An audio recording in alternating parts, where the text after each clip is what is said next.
السلام علیکم ورحمۃ اللہ وبرکاتہ۔ ناظرین کرام، اس چینل کو ابھی تک جنہوں نے سبسکرائب نہیں کیا ہے برائے مہربانی سبسکرائب کریں اور ہر دن کی اپڈیٹ کے لیے آپ بیل بٹن دبا کر ہمارے ساتھ تعاون فرمائیں۔ جزاکم اللہ خیرا۔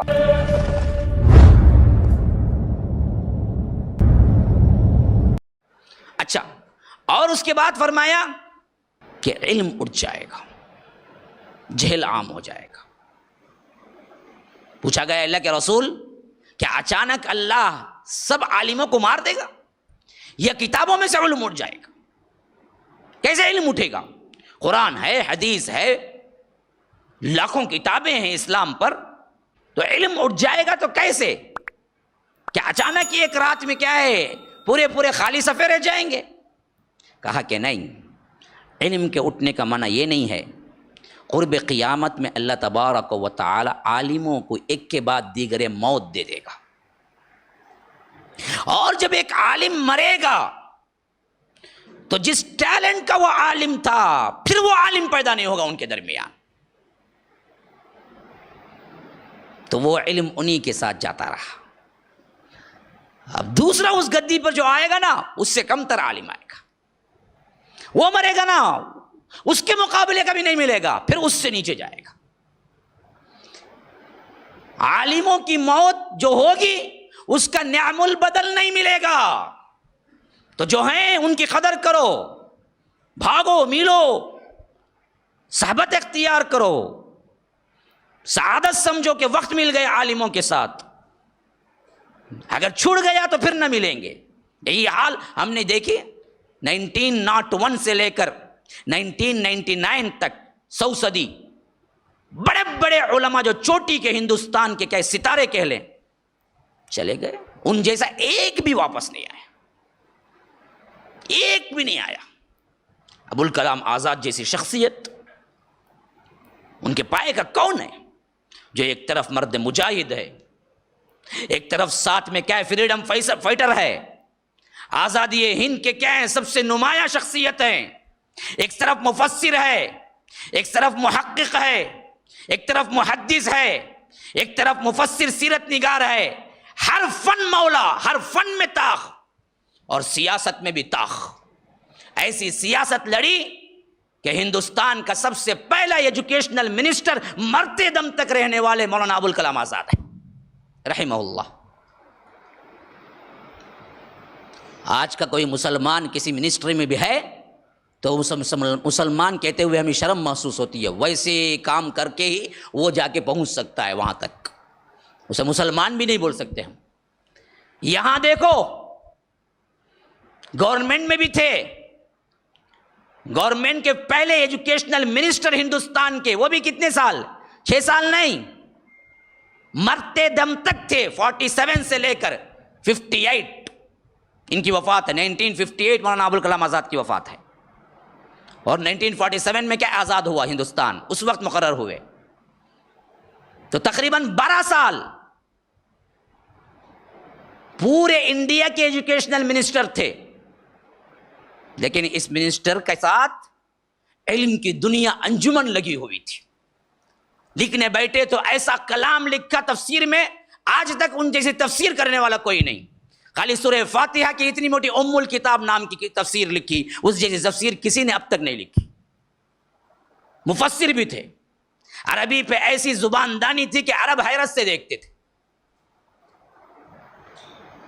تقاریر پہ ایسے ان کے ساتھ بات ملکہ تھا کہ جامع مسجد کی سیڑھیوں پہ کھڑے ہو گئے تو لاکھوں لوگوں کو کیا ہے ہندوستان جانے سے روک کے، آج مسلمان ہندوستان میں ہیں تو ان کا ثمرہ ہے، ان کی محنت کا ثمرہ ہے، ورنہ تو سب بھاگ رہے تھے۔ وہ تھے جو جامع مسجد کی دہلیز پہ کھڑے ہو کے تقریر کی کہ مسلمانوں یہاں سے نہ جاؤ، اگر تم جاؤ گے تو جو کچھ بچے کچھ ہیں ان سب کو مٹا کے رکھ دیں گے، ہندوستان سے مسلمانوں کا نام مٹ جائے گا۔ وہ انہی کی تقریر تھی جو ہم سب کو باقی رہ گیا یہاں پر، ورنہ تو کسی کو اندازہ بھی نہیں تھا کہ کیا کچھ ہونے والا ہے 50 سال بعد۔ وہ 50 سال پہلے بھانپے کہ مسلمانوں کے ساتھ کیا ہوگا یہاں پر۔ کہا کہ پارلیمنٹ میں حصہ داری نہیں ہوگی تمہاری تو یاد رکھو تمہیں کیا ہے گاجر مولی کی طرح پیس دیا جائے گا۔ وہی ہو رہا ہے، وہ 50 سال پہلے بھانپ چکے تھے وہ۔ یہ لوگ کیا کریں گے مسلمان ہندوستان کی مسلمانوں کے ساتھ. اس لیے ہمیشہ فکر مند رہے. ہر چیز میں آپ ان کی ہسٹری پڑھیں. آج ہم مسلمانوں کو پتہ بھی نہیں ہے کون ہے ابوالکلام آزاد. ایک عبد الکلام معلوم ہے سائنٹسٹ, وہ عبد الکلام ہیں, یہ ابو الکلام ہیں. ہاں, زمین آسمان کا فرق ہے دونوں میں. عبد الکلام کا مطلب ہے کلام کا بندہ, ابو الکلام کا مطلب ہے کلام کا باپ. ہاں, ایسی تقریر تھی, ایسا بولتے تھے, لوگوں نے کہا کہ یہ تو کلام کا باپ ہے, بولنے پہ آئے تو کوئی نہیں روک سکتا بندے کو. تو ان کو لقب ملا ابو الکلام, انہوں نے لقب اختیار کیا. حالانکہ ان کا نام تو اصل میں تھا احمد, لیکن کوئی نہیں جانتا احمد کو, ابو الکلام کو جانتے ہیں سب, وہ ان کا نام تھا. لیکن یہ گئے 48 میں, 58 میں, 68, 78, 98, 2008, 2018, 50 سال ہو گئے ہیں گزر کے. کوئی ایک ابو الکلام لاؤ, پوری امت نہیں لا سکی. آج بھی کیا خالی پڑا ہوا ہے. سیاست میں ہو تو اسلام کیا جانتا ہی نہیں ہے, اسلام جانتا ہے تو سیاست میں قدم بھی نہیں رکھ سکتا. یہ دونوں کا مزاج ایک ساتھ لے کے اتنا بڑا عالم جو اٹھا تھا ہندوستان میں, کوئی ہے دوسرا جس کی انصاف کی, جس کی عدل کی, جس کی کیا رحم دلی کی دشمنان اسلام گواہیاں دی ہیں. گاندھی, نہرو ان کے پاس آ کے ادب سے بیٹھا کرتے تھے, جیسا آپ اور ہم کبھی کبھی ملتے ہیں. اتنی پوزیشن تھی پوری ہندوستان کے اندر ابوالکلام آزاد کی, رحمہ اللہ کی. تو گئے, کوئی دوسرا اس کی جگہ آیا نہیں. تو ایسے ہی آپ دیکھ لیجئے ایک ایک کی بھی جتنے علماء حق تھے گئے, ان کی جگہ آنے والا کوئی نہیں ہے. اور آج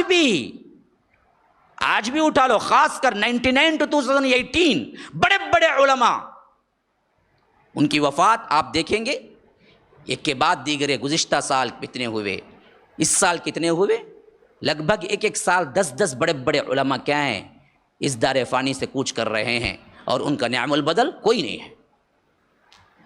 تو بنجر ہو رہی یہ زمین. بس علماء اٹھ گئے تو یاد رکھیے پھر ہمارے اندر کی پوری برکت چلی جائے گی. یہی تو ہے اصل, یہی تو دین کے پاسبان ہیں, یہی تو ہم کو سکھاتے بتاتے ہیں. ان کی کمی جہالت کا آ جانا, اسی لیے فرمایا کہ یہ کم ہوتے چلے جائیں گے اور ان کی جگہ کوئی لینے والا نہیں آئے گا. تو ہوگا کیا, کتابوں میں علم رہ جائے گا, سینوں کے عالم نہیں ہو, مر جائیں گے. آج کیا ہیں بڑے بڑے بھی کیا ہیں, چٹھی لے کے چڑھتا ہے انہیں, کائی کا علم بھائی, سینے کا جو علم ہے وہ بولو. ہاں, وہ علماء گئے جن کے زمانے میں نہ کمپیوٹر تھا, نہ موبائل تھا, نہ لیپ ٹاپ تھا. ایک مسئلہ بتا رہے ہیں, لیپ ٹاپ رکھ لو, بیٹھ جاتا. ہاں کیا بولے اس سے میں, دیکھ کو بولتا ہوں. ارے دیکھ کو بولنا میں نے بھی دیکھ لیں گا نا چاہیے, وہ کیا بڑی بات ہے. تمہارے پاس کا علم کہاں گیا, علماء کہاں گئے جس زمانے میں نہ لیپ ٹاپ تھا, نہ موبائل تھا, نہ نیٹ تھا, زبانی یاد تھا, زبانی. ایسے ایسے حیران ہو جائیں گے. زاد المعاد فی ہدی خیر العباد بول کے سیرت پر 5 جلدوں کی کتاب ہے امام ابن القیم کی. ایسی کتاب کہ ان کے بعد جتنی سیرت لکھی گئی سب نے اسی کو پڑھ کے لکھا. 5 جلدوں میں, 5 جلدوں میں, ایک کتاب نہیں, 5 مجلدات میں, 5 پارٹس. زاد المعاد نام کی امام ابن القیم کی کتاب, اور وہی پورے سیرت کے لیے حوالہ ہے کتاب میں کہ خواہ وہ کوئی بھی ہو, اگر سیرت لکھنا ہے تو وہیں سے پڑھ کے لکھتا ہے. اللہ کے رسول صلی اللہ علیہ وسلم کی سیرت جو کہ کیا ہے 600 کے آخری میں آئے تھے, امام ابن تیمیہ کے شاگرد تھے. کہتے ہیں کہ 5 جلدوں کی کتاب انہوں نے اپنے سفر میں لکھی جس میں کوئی کتاب ان کے پاس نہیں تھی, صرف ذہن سے کیا ہے انہوں نے لکھا کہ فلاں روایت اس حدیث میں ہے, فلاں یہ حدیث بخاری میں ہے, فلاں, اور بالکل آج تک پرنٹ ہو رہی ہے اور ایک خطا نہیں.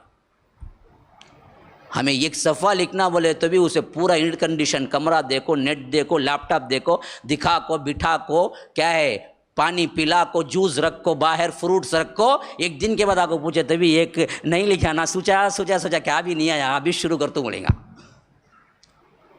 نہیں آتا. وہ ٹیلنٹ گیا.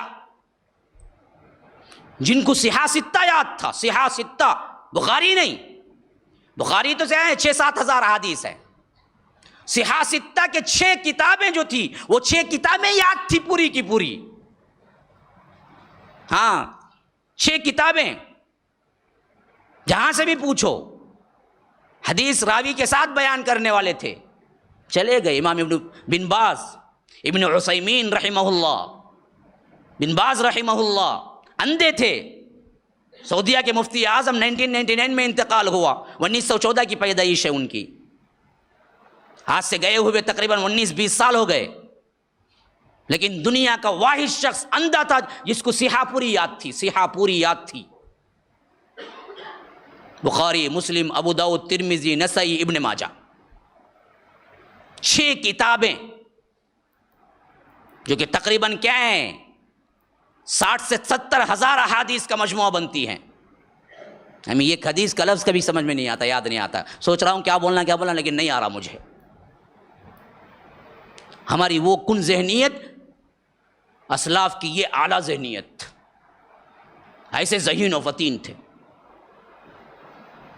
اور اس زمانے کا بول رہا ہوں.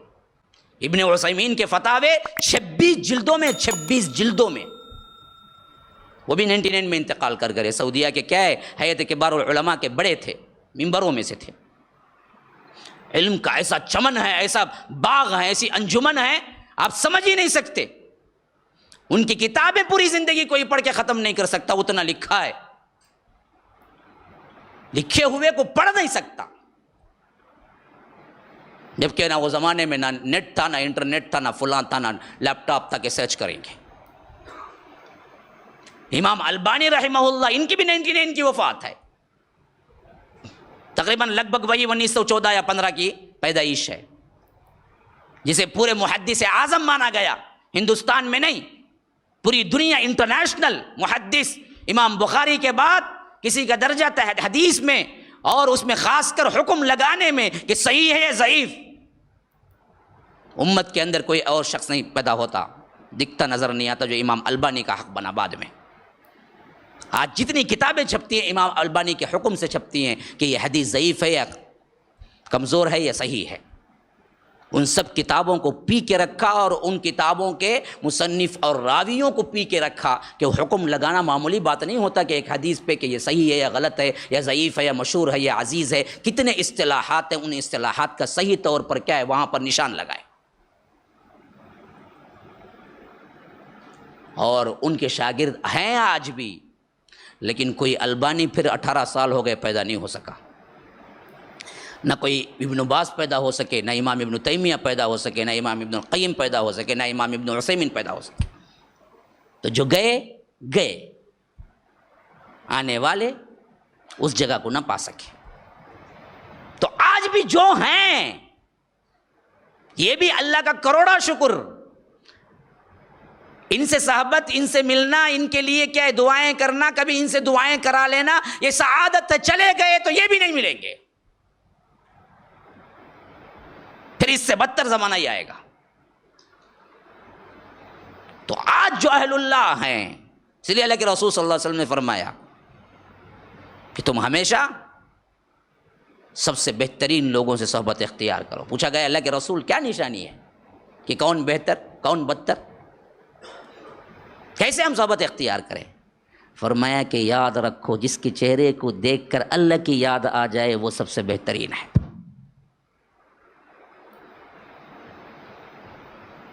جس کو دیکھ کے اللہ کی یاد آ جائے، جس کی محفل میں بیٹھ کے ڈر پیدا ہو جائے، ایمان تازہ ہو جائے، یہ اہل اللہ ہیں. تو بھاگو دوڑو، آج مل رہے ہیں کل نہ ملیں گے، پھر بعد میں باتیں رہ جائیں گی، شخصیت نہ ملے گی. تو علم اٹھا لیا جائے گا. تو صحابہ نے پوچھا کیسے؟ تو اللہ عالم کو وفات دے گا تو اس کا قائم مقام عالم کو دوسرے نہیں لائے گا. ایسے ایک ایک کر کے مر جائیں گے. تو بعد میں عالم کیا علم کا نشان بھی نہیں رہے گا. تو فرمایا کہ اتخذ الناس رؤوسا جہالا، لوگ کیا ہیں جاہل لوگوں کو بنا لیں گے اپنے بڑے.